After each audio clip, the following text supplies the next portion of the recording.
Okay, we're back again, learning Tanya for the 23rd day of ER, right? Chapter 51. That's what it says. Likutei Amorim. We counted yesterday 38. Right. Making sure you count the Omer. The flow, having established in the previous chapter that the ultimate purpose of man's existence, even or especially following the most burning love, desire for God, is it to make God's oneness manifest on earth. Tanya will now address the revelation of divine presence, its meaning, and how we affect it. Today's lesson, the analogy of the soul-body relationship. Soul-body relationship provides key insight into the godliness/universe relationship. Godliness/universe relationship, like we said, soul-body relationship. Universe, godliness/universe relationship, both in terms of being everywhere equally, while simultaneously residing primarily in a specific center. Okay, chapter 51. The title page of the Tanya tells us that the entire work is based upon the pasuk Kikoroi v'lecho adovo me'oi. Deuteronomy 30:14. For this thing, the Torah, is very near to you, in your mouth and in your heart, v'ficho v'lvavcho la'aseiso, and that you may do it. And the concluding phrase, that you may do it, implies that the ultimate purpose of the entire Torah is the fulfillment of the mitzvahs in practice. You may do it. In order to clarify this, chapter 35 began to explain the purpose of the entire Seder Ishtalshelus, the entire chain of descent of spiritual levels from the highest emanation of the Creator down to our physical world, and of men's serving God.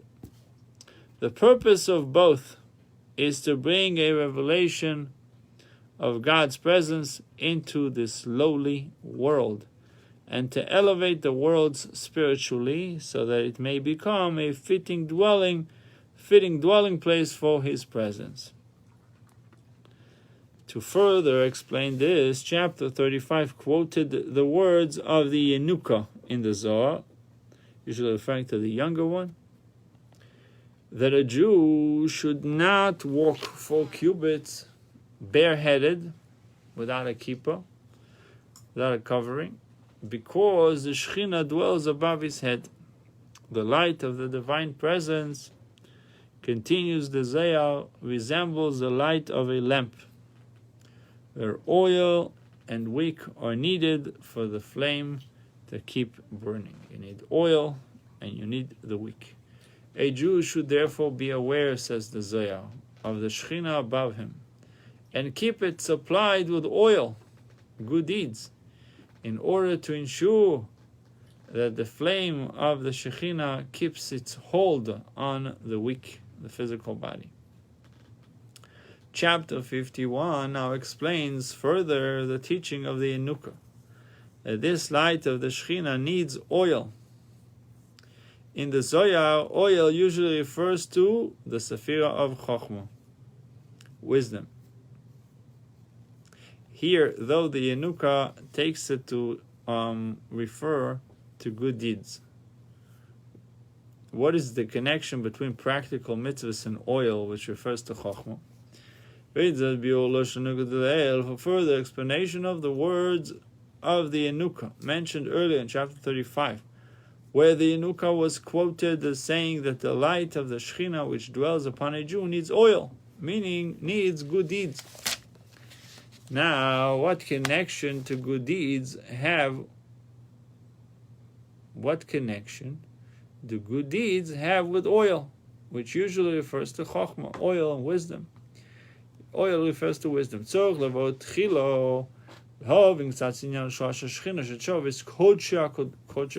is necessary first to explain so that one may understand a little the concept of the Shekhinah dwelling, that it dwells in the Holy of Holies.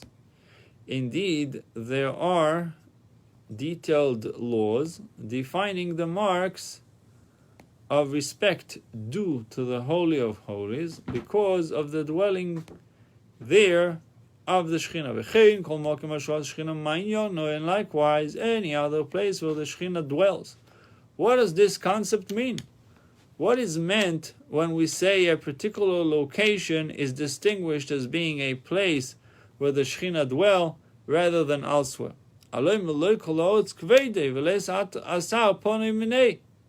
Surely the whole world is full of His glory, and no place is void of Him. The Alter Rebbe will now explain that the Shekhinah's dwelling upon something means the revelation of that aspect of God's presence known as the Shekhinah. Although God exists everywhere, His existence is concealed. But when the Shekhinah dwells upon something, this denotes a revelation of godliness. Eov again. Job. However, Eov said the key to understanding the subject is to be found in the text. The subject is to be found in the text. And from my flesh I see God. The Alter Rebbe understand these words literally. From what we see within ourselves, in our own soul and body, we can visualize the parallel on the spiritual level, in the divine emanations and the world in general. Simple words. Eov is telling us, I don't have to go far to see godliness. I look at my flesh, and from my own experiences, from my own life, I can visualize the parallel on the spiritual level. By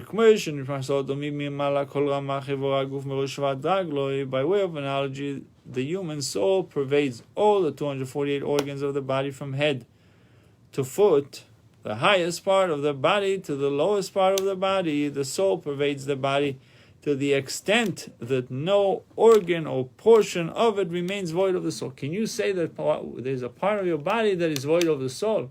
Everything, the soul pervades anywhere and everywhere. Nevertheless, the soul's principal abode in a revealed form and dwelling place in an all-encompassing, non-revealed form is in one's brain. Where is Ikar Mishkono? Where is the principal abode? Neshama?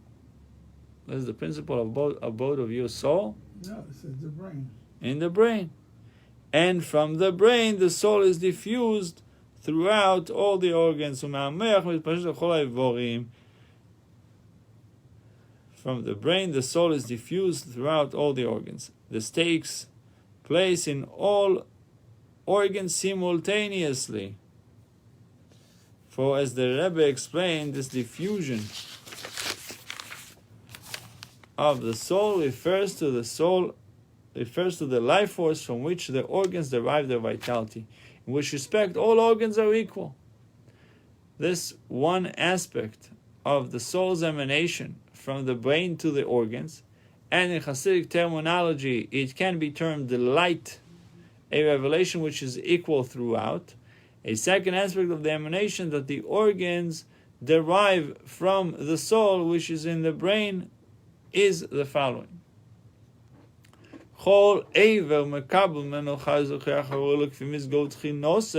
Moreover, each organ receives from it a different form of life force and functional power appropriate to it according to its organ's composition and character.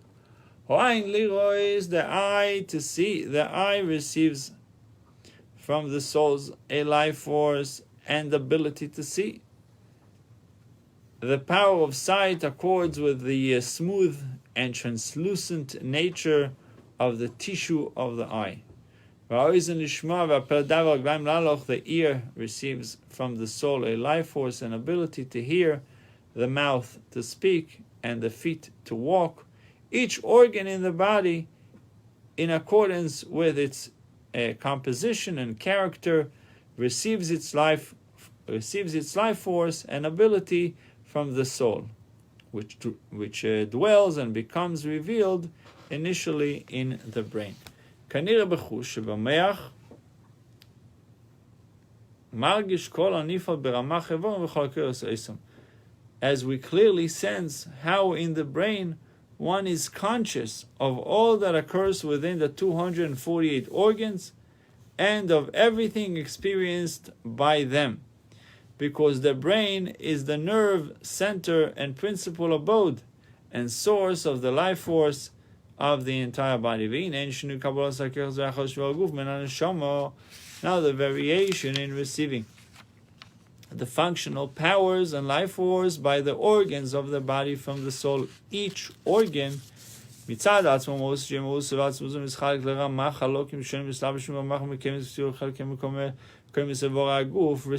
from the soul a life force and power in a different form does not derive from the soul's essence and being, that we should say that its being and essence is divided into 248 different parts, which are enclosed in 248 locations, according to the design of the various locations of the body's organs.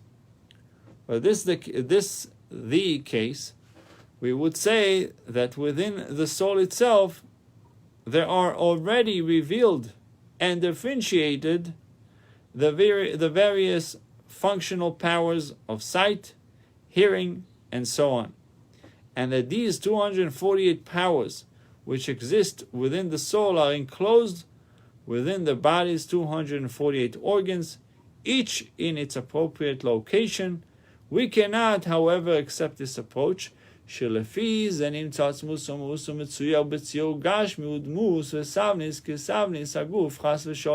according to this, it would follow that the soul's essence and being is designed in a physical design and a likeness and structure similar to the structure of the body, God forbid. Just as the organs of the body have various shapes and forms, so according to this outlook, are the functional powers, while still within the soul, different from each other in form. But again, we cannot accept this. Rather,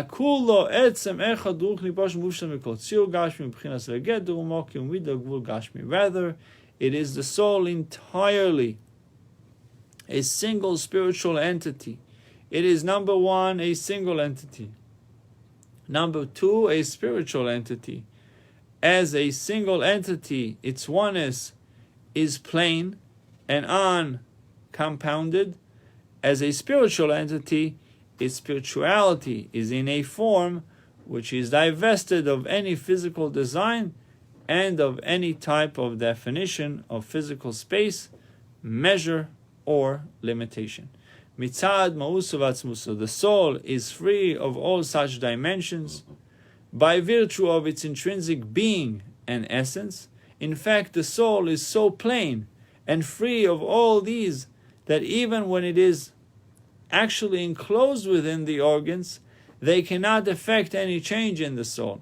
Therefore, the Alter Rebbe continues, and it is not valid to say concerning the soul's being and essence that it is in the brain of the head more than in the feet, since its being and essence is not subject to the concept and dimension of physical space and limitations. It is therefore impossible to attribute the soul to the soul this limitation of being more in the head than in the feet. Rather, the 613 kinds of functional powers and vital forces are enclosed within the soul, within its being and essence, to become actualized and to emerge from this concealment and inclusion within the soul's essence. Previously, while still included within the soul's essence, they are only in potential and therefore hidden within the soul, not even as functional powers which are revealed as such while still included within the soul. In other words, within the soul is concealed a potential for 613 functional powers to become actualized and to emerge from concealment to become revealed. In order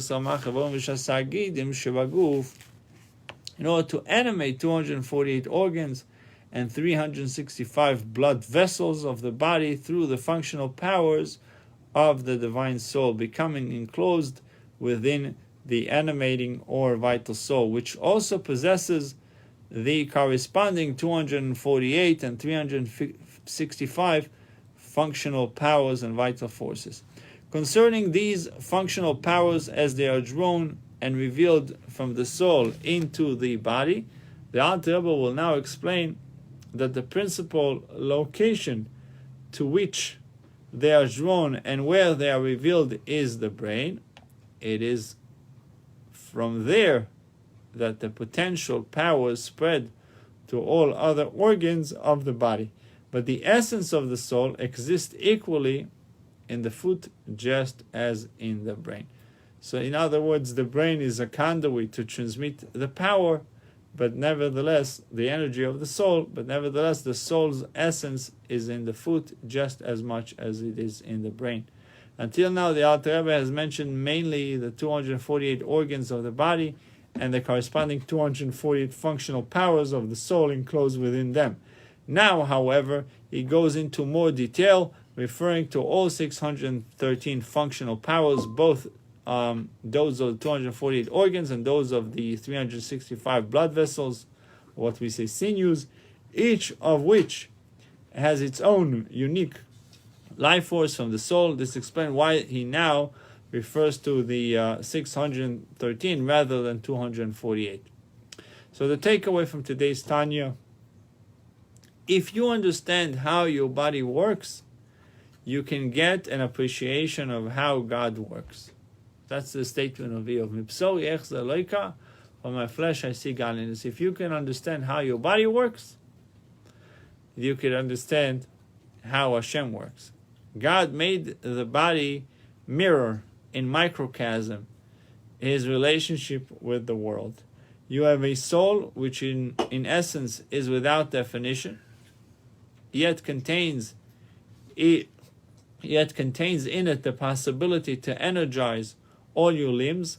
God similarly is undefined, yet containing the energy for all matter. Buchim Tir will continue shortly with another video.